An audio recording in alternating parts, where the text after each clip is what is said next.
Today's episode of Beyond the Mask is presented by the team at CRNA Financial Planning. Get a free consultation today to be guided through the complexities of investing and financial planning. Just visit crnafinancialplanning.com. Beyond the Mask is also sponsored by crnaeducation.com.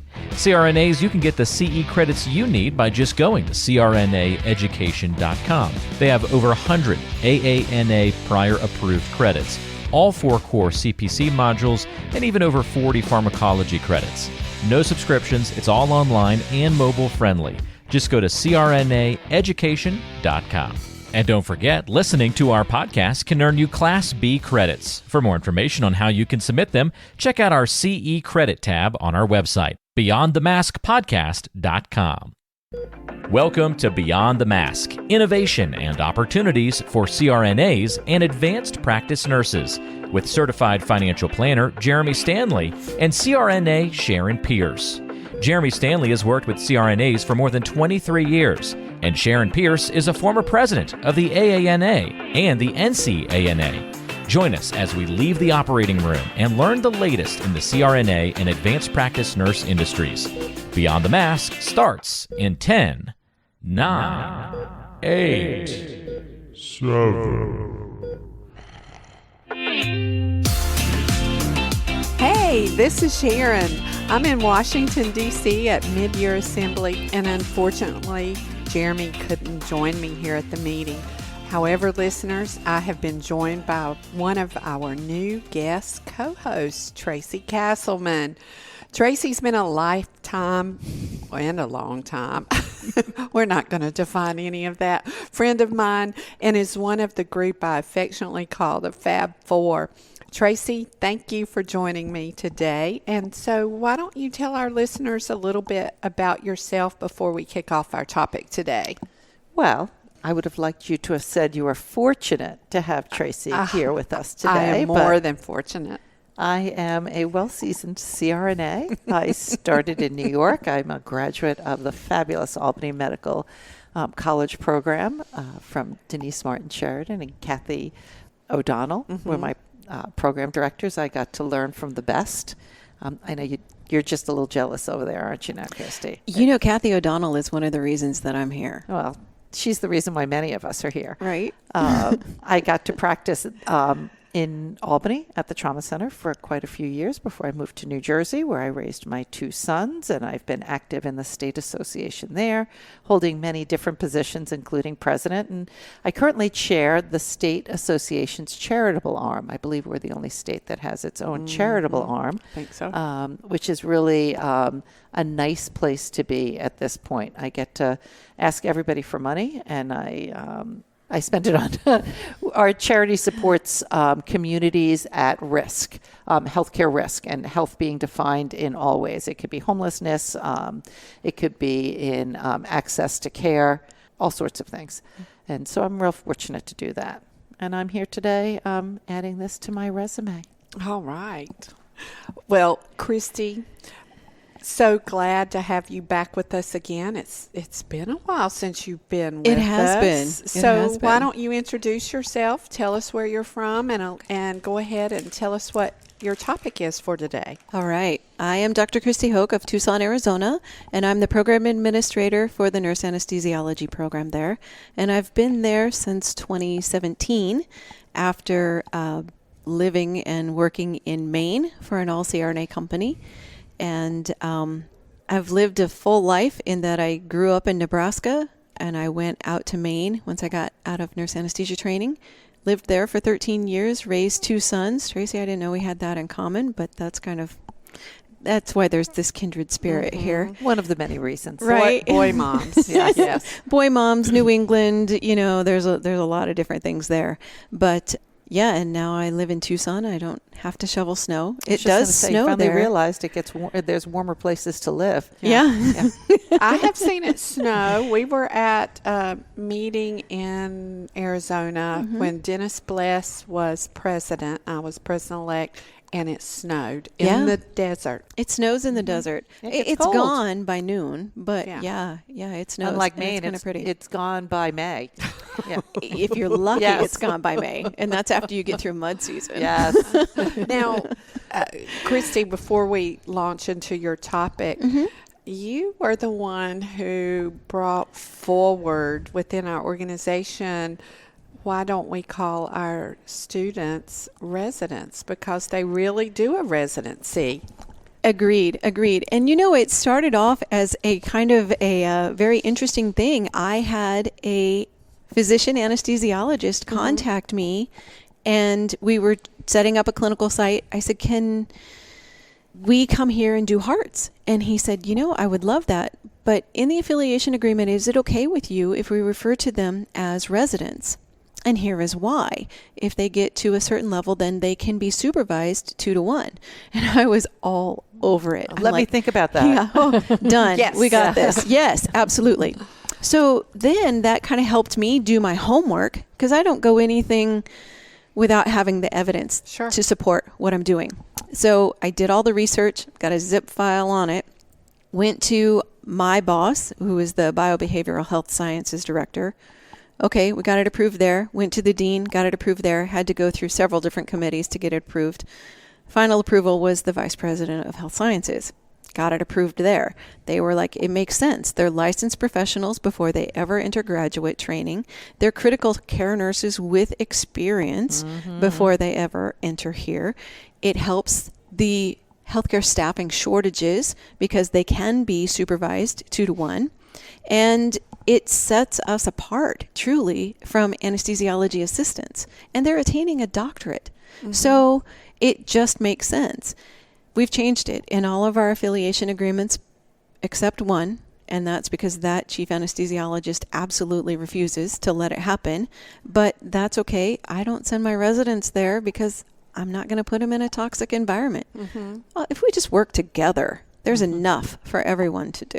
Isn't that the truth? Oh, my goodness. Well, thank you. I mean, there are a lot of people in our organization who say that words matter. So if words do matter, then there you have it. So thank you for that. Yeah.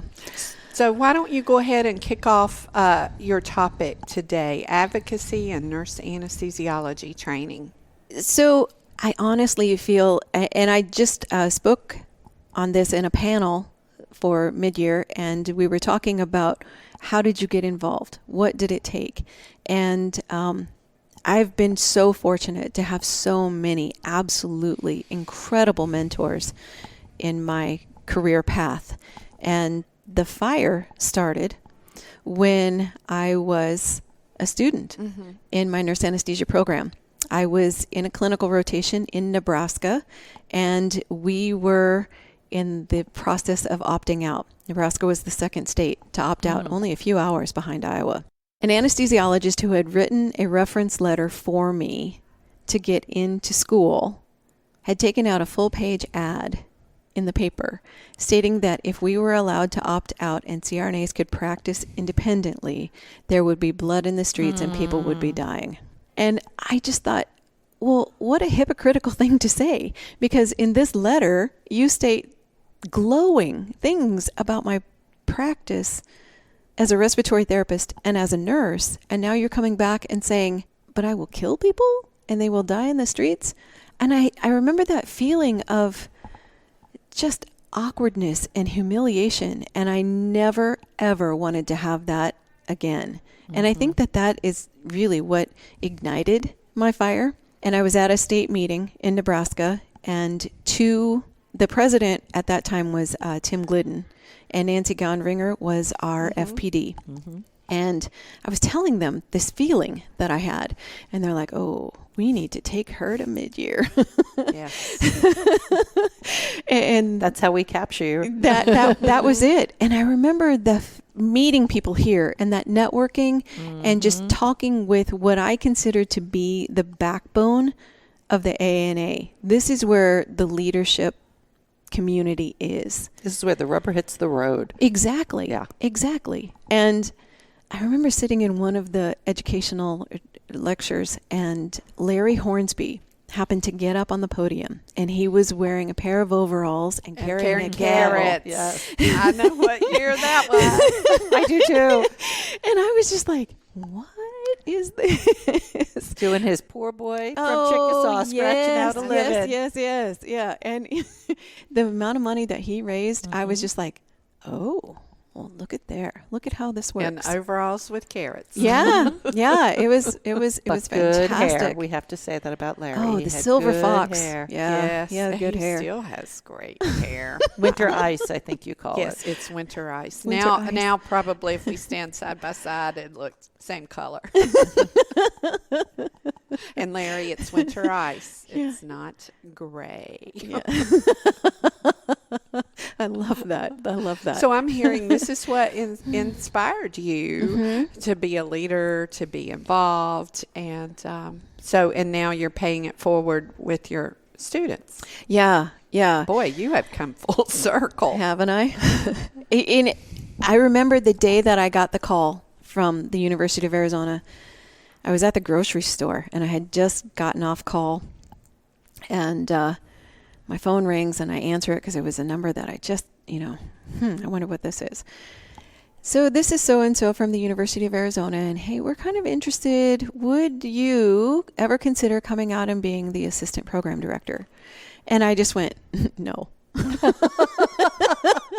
That's not what I thought you were going to say. No, I immediately said no, because I knew that I was going to go from a certain standard of living to a different standard of living. And how is that, I'm good where I am. I work a lot, but I'm happy. It's all good. And I loved the CRNA company that I worked for.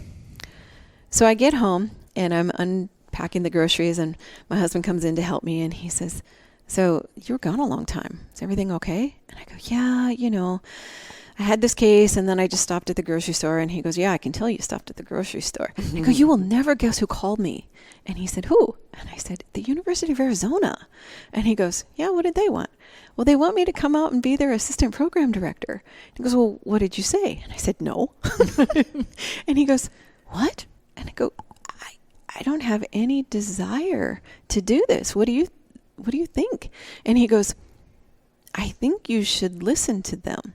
He's a lovely man. Anyway, I know your husband. He's a lovely man. I can see him doing that. He's an honorary CRNA. He truly is. Yeah. He's supported Him me and through Pierce. so many fights. Yes. Yeah. Made maps for me to show where we practiced independently and all those things. But he said, I've been with you to all of these meetings, and the most excited you are is when you are with residents and talking to them about the profession that you love so much. What better way to ensure your profession than to go and train them the way that you want them and create your own army of stormtroopers?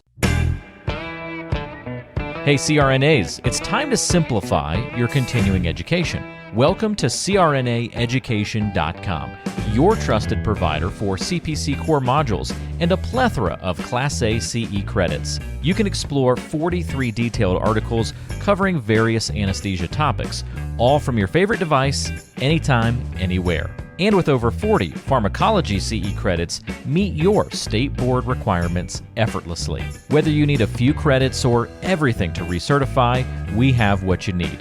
Just complete your credits online without any subscriptions or recurring charges. You can trust in our 100% CRNA-owned platform, established in 2011, ensuring you receive the best in customer service and educational content. Ready to learn? Go to CRNAeducation.com, making continuing education easy and accessible. And don't forget that support is always a quick email or a text or phone call away. To sign up and learn more, just go to CRNAeducation.com. Now, as we know, you did take the job. I remember when you were moving and all of that was going on. So we're talking about advocacy, but that also kind of lends itself to leadership with the residents. It's going to take me a while to get that nomenclature down. But when do you start to incorporate leadership/advocacy in their training? Day one. Well, there you have it. Day one. When they come in for orientation, we talk about their future in the profession. And advocacy to me isn't always just about coming to mid-year, meeting with legislators, all those sorts of things. It's quality patient care, advocating for that patient.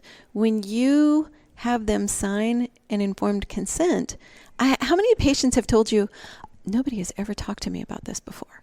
Nobody has ever said this is going to happen and this is what I need. And it's like, yeah.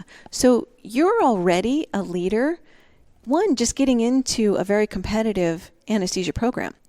It's hard to get into our programs. We take anywhere from 5 to 10%, maybe. And they're the best of the best. So they're already leaders. For me, it's kind of talking with them and finding out where their passion is. Because not all of them want to ever go talk to a legislator. But becoming a chief CRNA, becoming involved in the healthcare facilities and improving practice there is another form of leadership. There's so many things, and just talking to them about what they want to do and how they want to do it, and helping develop that leadership in them. It's what I've always said, what you just said. When the nurses that rise to choose to become nurse anesthetists, they've already established themselves as leaders. They've already... Absolutely. They're going to assume the head of the bed. They've already established themselves that way. I think also teaching, just even if they teach clinically, that is leadership. Oh, right? Absolutely. Our clinical preceptors, I cannot say enough about the amount of leadership that they instill in our residents, because how much do you remember from your very first clinical preceptors? I mean, Tremendous amount. Right? Yep. They teach you. I mean, I remember one of them, he's like, I just need you to keep it simple. And I'm like, oh, the KISS method. Okay, I can do this. I've got this. So yeah, and prone positioning for spines and checking the eyes and all of that is advocacy. It's patient advocacy because you're caring for them. So, yeah. So you're here. You are at the meetings, and I've always seen you at the meetings. That's how I know you so well. So I'm thinking that you think that modeling is good for your students to see, because I do know that there are program directors that never show up, that never come to meetings, who I hope they're members of the AANA, God forbid. But so talk a little bit about modeling behavior that you think your residents should see. Yeah. If they see you walking the walk and talking the talk, they will model themselves after that, and they will come to meetings and they will be engaged. And the importance of that, I always tell them that being a member of the AANA is the least thing that you can do, because it is your professional insurance. It is the thing that is going to make it possible for you to continue to practice the way that you want to. And so, yeah, if you show them how it's done and model for them, I honestly believe that at some point, one of my residents will be president of the ANA. That's how much I push them to do this stuff. And they love it. I come back from one of these meetings and they're like, oh, so Dr. Hoch, let's see your new badge. And I show them my badge and they count the number of ribbons on it. And they're like, oh, there's more ribbons on this one than there are on this one. I'm like, oh gosh, guys. My Lord, sometimes I wish I would have kept all my badges, but I'd have, 33 years I don't of need badges. to keep my badges. I don't need no stinking badges. But I think what you're saying is really important, especially at meetings like this, at mid-year or at the state level too. It's important that the CRNAs who are there, who might not be clinical educators or might not be an educator, might not sit on the board, but sitting down, having a conversation, opening a door and saying, what can I offer you to the students, right? That welcoming atmosphere. I know for me, besides the fact that my program, I was wrapped around brilliant people. Lynn Van Wormer was one of my clinical instructors. Kathy Farrell was the FPD in New York. God, I was surrounded by not have the best of the best. Holy cow. I really did. And then my first committee as a student, I was on the Council on Accreditation. It was Nancy Brute-Marie. Betty Horton was my staffer. Scott Foster was on. I didn't have stand a chance of not being involved. Right. They just sort of dragged me along like a kid sister, and I just assumed that's where I belonged. And I think every CRNA can do that for every student. It doesn't take much. It doesn't take a lot of effort to be kind, to be respectful, and to me inclusive. And inclusive. And I think that's part of leadership. I think it's an important piece of education. Clinical sites should be respectful and inclusive. You hold the bar high. You and do. You tell them they need to reach that bar, because we all do. The profession has to reach that bar. But it's my job to not only help you get there, but to hold you to that standard. And if you're not going to get there, I'm going to kick your butt until you do it. But that's how we do it in Jersey. They're like that tough love piece. Yes. Is kind of like, but why are you so hard on me? Why is this? Oh, I don't have because time I for that. have these expectations. I don't have time for that. But they come back and they thank me later Right. because they say, oh, you know what, Dr. Hoch, I had this really hard case, and I could just remember hearing you say, it's this, it's this, it's this. And I did those things and everything worked out well. And so that is a huge piece of it as well. And I want to go back to Kathleen O'Donnell, because she drove up to a Maine education meeting when I was the education chair. And she sat down with me and June St. Pierre, who we referred to as Ms. Miana, because she was the main person there. And they sat down and convinced me that I needed to run for New England Assembly treasurer. Okay. And I was like, oh, no, guys. I am way too busy here to be doing this. And they're like, no, you're going to run.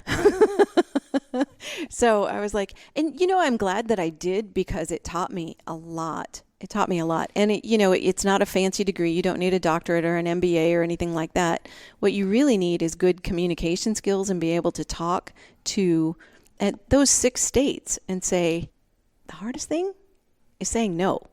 You do not have this in your budget. You cannot spend this here.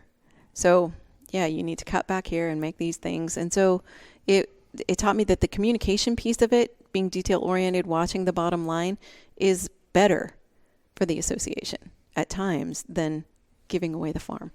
It's hard being treasurer. I was never treasurer in anything with And now you are. NCANA or AANA, and now my Republican Women's Club, I'm the treasurer. And they still were doing everything, handwritten reports, and I had to digitize this, and it has been one more learning experience, and I now know why I was never treasurer of anything else, but I digress. So if you could pick any one thing to share with students that might be listening to this, what would that be about leadership and advocacy? What would you like to share? We have a lot of students who listen to our podcast. Yeah, I think that's wonderful. Something that I found out here is that over 50% of the people attending this meeting are our nurse anesthesiology residents, and I find that extremely exciting. Do you know why that is? You're sitting at the table with somebody who started the mentorship program. Oh, I know that. Yes. Tracy started that program. One of my It did favorite not things. start it. I was with the original group of people who started it. Scott McLaughlin was You the PR finished chair. it. And it was Scott who did it. But it was in conversation with Beth Ann Clayton and myself, and asking us, why are you two young women at this table? Why? Sounds like him. Why are you on committee and not home with your babies? And, Lord, now you couldn't say that now. It wasn't quite what he I said, know. but that was what he was suggesting. And we both looked at each other and looked at him and said, because we were student reps, and it's what you do next, kind of. And Right. it was from that. She was on council. She was on the education committee. I was COA, as I said, and for both of us, it was just a natural evolution. Right. Somebody opened a door and said, "You have a seat at the table." And for me, if I could sit at a table with Nancy Brute-Marie, who scared the pants off me, I could too. And I she's one of my still sit favorite at a people table now. with her, and She's she one of still my- scares me sometimes. She told me. She called me the other day and said, just call me whenever you get a chance. It's nothing important. And I'm like, oh, my God, I'm so scared. fired. One of my very favorite people. But, that was where Scott then, he said, well, then we need to get more students on committees. And we knew the AANA wasn't going to fly with that at the time. This was 1999. And so that's when we said, well, then I said, just put them with a leader. They just need somebody to open the door and have a conversation. And that was the beginning. And then they all kind of went their way, and I kept it going as a one-woman show for quite a few years until other people jumped in. But when we talk about students, I think we should also talk about the new grads, 1 to 5 years out. Absolutely. I think it's not just our nurse anesthesia residents, but it's also our 1 to 5 years, because that's where you need to capture them. Yeah, and that's where we're losing them. Yeah, and I think we need to mentor on all levels. I think we need to, I don't know your opinion. This is your podcast. I'm the guest. But I think we can do it on, not just to sit on a board or to sit on a committee, but just like we're saying, to either educate or, the seasoned CRNA can mentor the new, and I try and do that all the time. The new grads, I've become mother. I said, I'm moving into grandmother role, but, I try and just be a touchstone.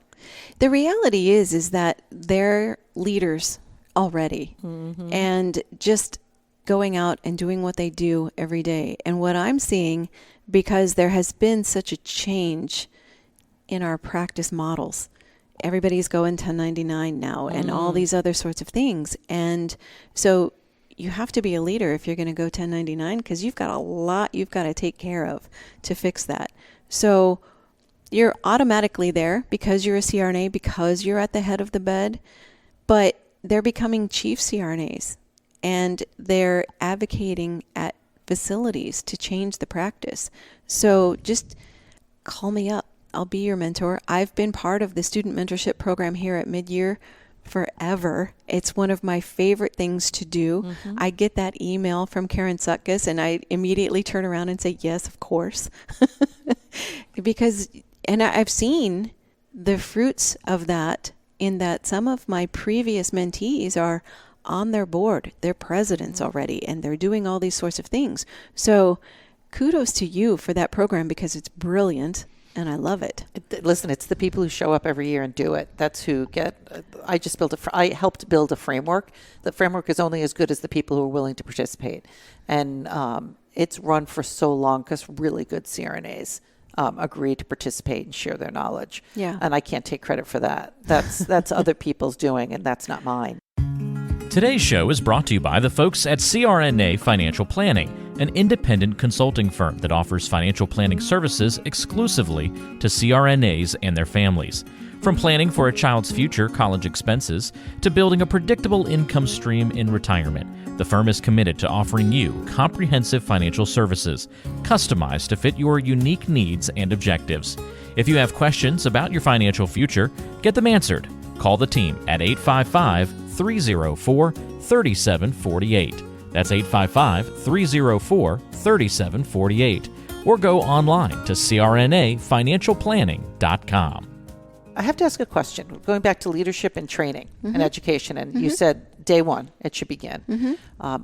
I did my master's back when the dinosaur walked the earth, and to become a nurse anesthetist. And so I went back for my DNP, different program than they call it differently. At least they did at Rush. There were those of us just purely getting a DNP versus those who were doing it along with a clinical degree. I think that's how. Yeah.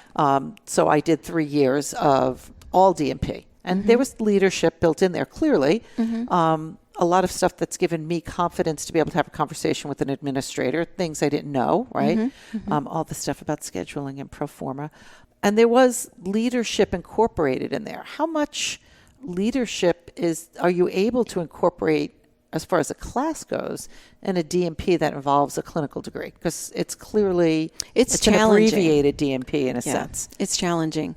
We have we try and incorporate it into pretty much everything that we do somehow. So like our clinical residencies, there's discussion boards on leadership. You've got this sort of a problem, this sort of a concern. We're going to start incorporating some of it into simulation labs where you're the charge CRNA. There's 2 cases going on. This case is going south. They've called you to come help. While they're in there helping with that first case, they get a call, there's a crisis in room 2. what do you do? So it's informing that kind of leadership as well. That critical thinking. That critical thinking. You've got to, and this is something that I keep asking the AANA, the membership of the AANA. We're trained as CRNAs to ask the why, to critically think through a process. What I'd like to see the AANA doing is giving us, the membership, the why. Why do we need to increase dues? Why are we spending money here? Why is this happening? Those whys, you answer those whys, it's a smart group of people. They're going to answer. And I think that we need to ask them, what can we do to decrease our reliance on membership dues?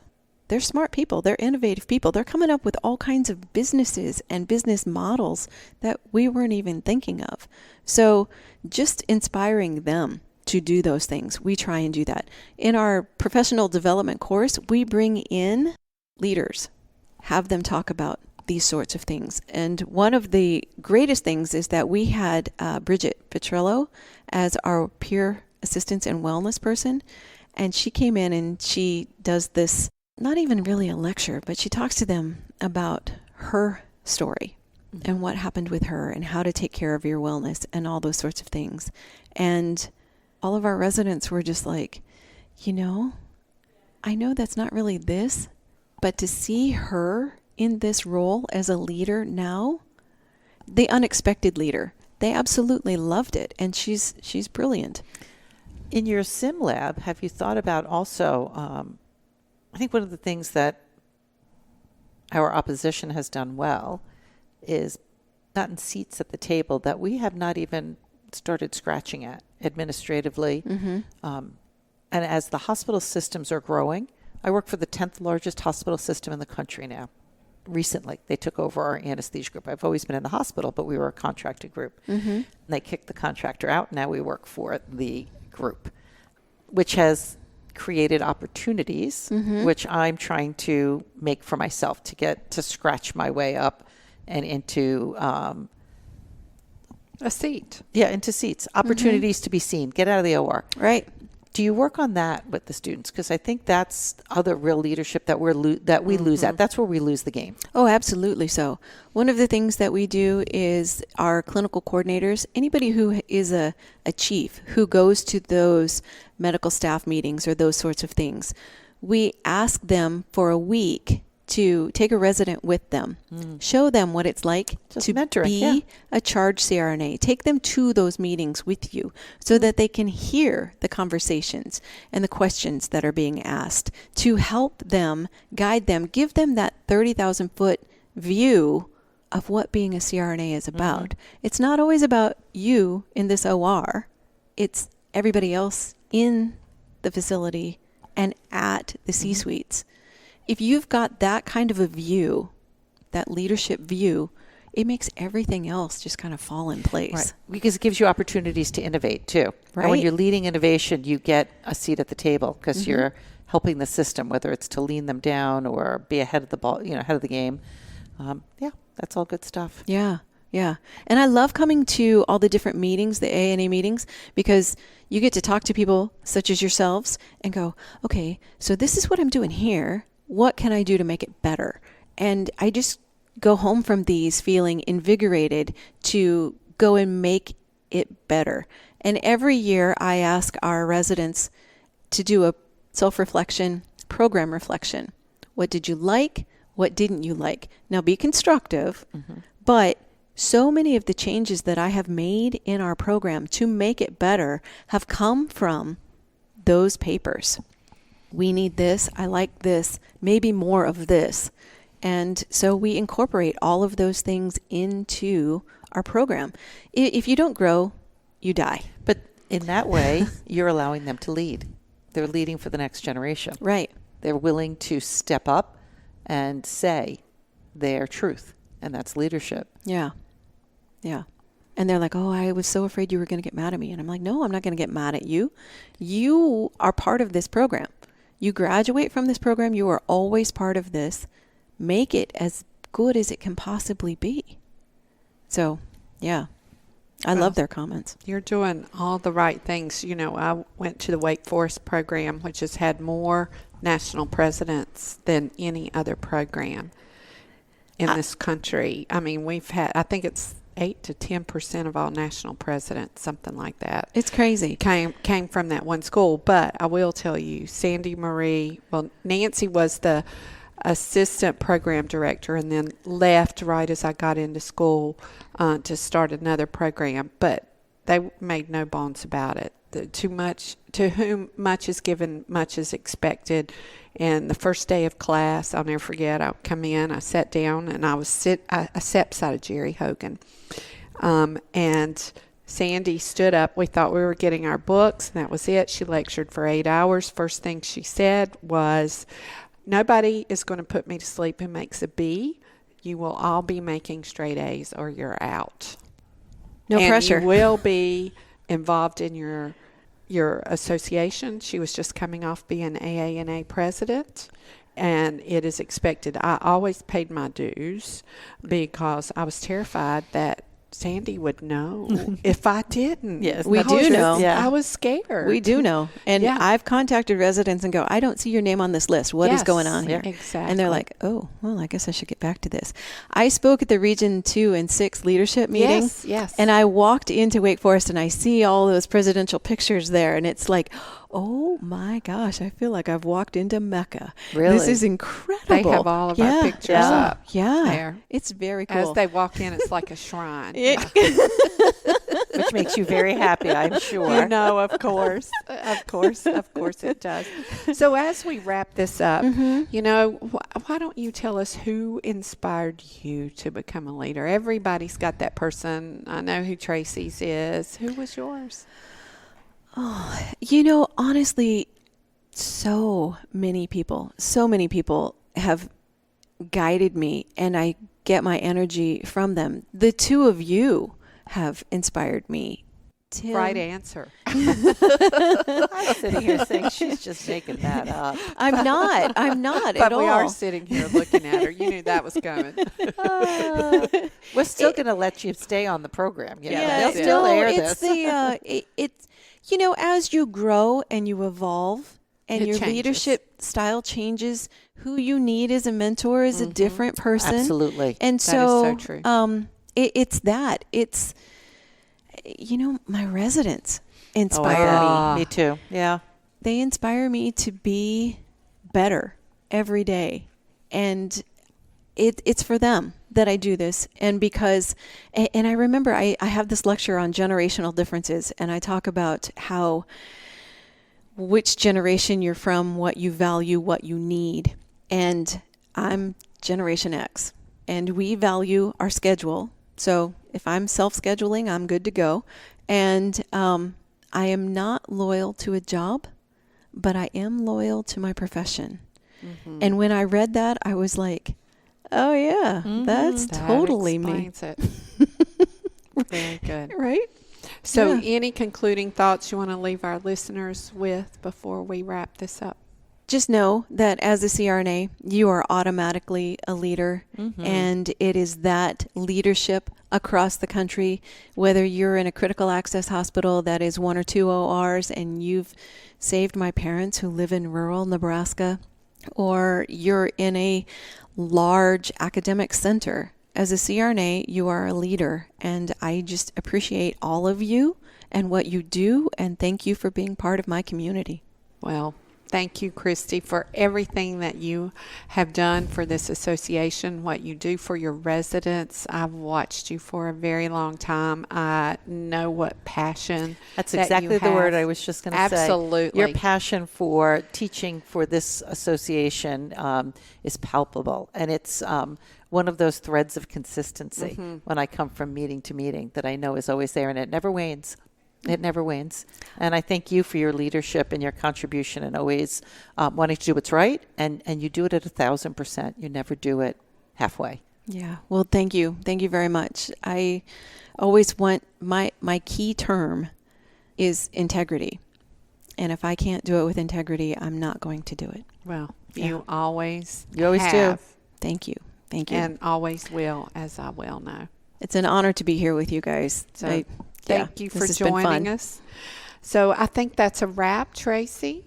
Thanks for listening to Beyond the Mask with the absent Jeremy Stanley, myself, Sharon Pierce, and guest co-host Tracy Castleman. If you like our show and want to help us grow, Tracy, can you tell our listeners how to help the show grow? The best way to help us is to like the show, share it on social media, tell your friends, and leave a review.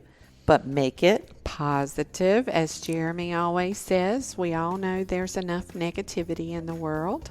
And I love this part. Beyond the Mask is in the top 50 medical podcasts in the country and number 1 in the CRNA community. So thank you. Absolutely. Thank you to all our listeners. Until the next time.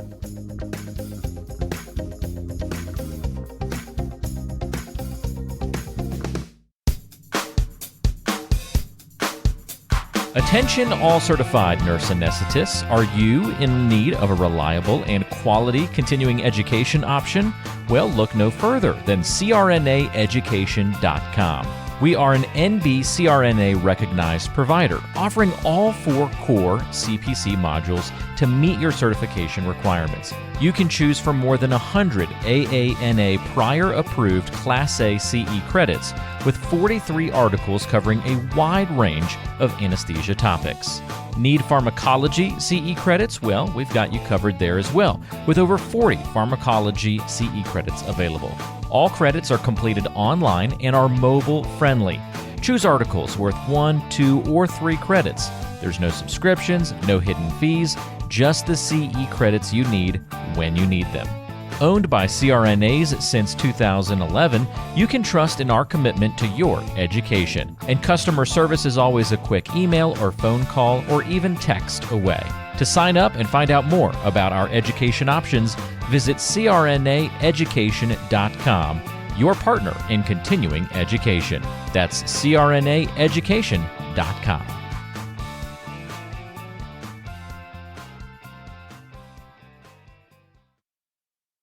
Beyond the Mask is made possible by the team at CRNA Financial Planning. With almost 2 decades of experience, the firm guides CRNAs through the complexities of investing and financial planning. Schedule a free consultation today by calling 855-304-3748 or go online to crnafinancialplanning.com. Hi, this is Jackie Rolls, President of the International Federation of Nurse Anesthetists and President and founder of Our Hearts, Your Hands, a global anesthesia support community that takes donations to allow nurse anesthetists in low and middle income countries to go to educational programs, buy equipment, or textbooks. Your donations are tax deductible, and we would appreciate your support.